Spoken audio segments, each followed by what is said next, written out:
She was once just a little girl with a sword, but eventually became the woman who ended a war. You must have heard her name, Arya Stark. She wasn't born for battle, but was forged through death, loss, and betrayal. No dragons, no armies, just a list of names and a will for revenge. In a world where honor gets you killed and mercy means weakness, she redefined the rules of survival with a single dagger. This isn't just the story of Game of Thrones, it's the evolution of Arya Stark, from a little wolf to a faceless legend. Let's step into her world.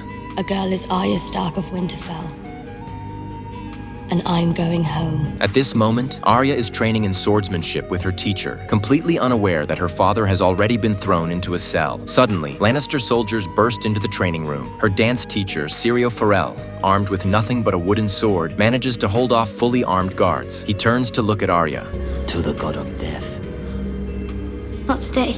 To let her escape, he chooses to face the last soldier alone. Arya flees in tears, and from that moment, her path of exile begins. A few days later, she hears the deep toll of a bell outside the Great Sept of Baelor. Confused, she looks around, and someone tells her the bell is for the trial of the former hand of the king. Arya freezes. She knows they're talking about her father, Eddard Stark. When she finally sees him again, there's nothing she can do. She grips her sword tightly in the crowd, powerless. Eddard Stark had always lived by honor, but for the sake of two women, he abandoned that honor and falsely confessed to crimes he didn't commit. He not only admitted to betraying Robert, but also acknowledged Joffrey as the rightful ruler and protector of the realm, because he believed doing so would save Arya and Sansa's lives. But what Ned didn't expect was that Joffrey would go back on his word. Bring me his head. People tried to stop him, but it was already too late. Arya desperately pushed through the crowd, trying to save her father, but was stopped by Yoren of the Night's Watch. Ned looked one last time at the crowd calling for his death, then toward the place where Arya stood, and slowly bowed his head. After being rescued, Arya had her long hair cut off by Yoren. He disguised her as a boy to help her avoid Joffrey's men. Yoren, who was recruiting for the Night's Watch, decided to bring Arya north to the Wall, hoping to deliver her to Jon Snow. Traveling with Yoren were a few others, including the blacksmith Gendry and the baker's boy Hot Pie. From the moment Arya left King's Landing, her long road to vengeance had quietly begun.